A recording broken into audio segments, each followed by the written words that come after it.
It's time for audience questions. Every Friday, we answer 3 questions from the audience. Submit them however you want. You can email us. You can call our voicemail number, 219-2-DAVID-P.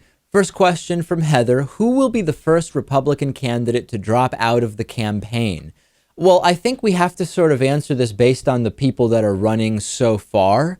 And I think amongst the candidates currently running on the Republican side, the first to drop out is going to be, let's see, do I think it's Ted Cruz, Rand Paul, or Marco Rubio?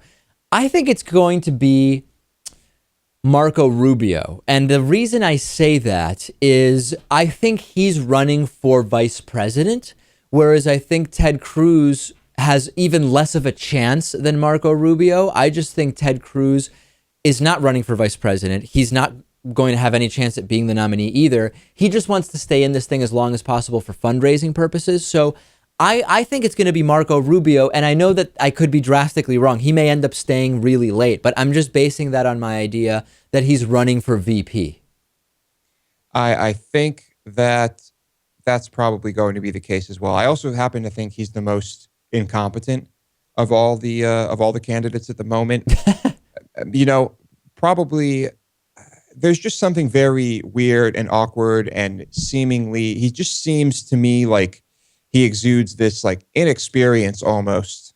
And I don't know, he just doesn't seem very presidential to me. I think people will see that. Rand Paul, there's a case to be made that Rand Paul is just going to realize that he doesn't have the ability to raise the money he needs.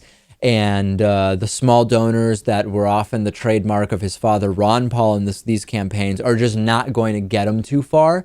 So you could make a pretty strong case that it's going to be Rand Paul of these 3 candidates. But I'm going to stick with Marco Rubio. Sometimes there's an advantage. If you're raising money, even if you know you're not going to win, sometimes there's an advantage just to sticking it out, because then you can, I believe, transfer money raised in a presidential campaign to then if you have a re-election for Senate or House or other races. So sometimes there's an advantage to staying in, even as a completely non-viable candidate. Yeah, I think perhaps if Chris Christie runs, he may be the first to drop out. But we have yet to hear that announcement.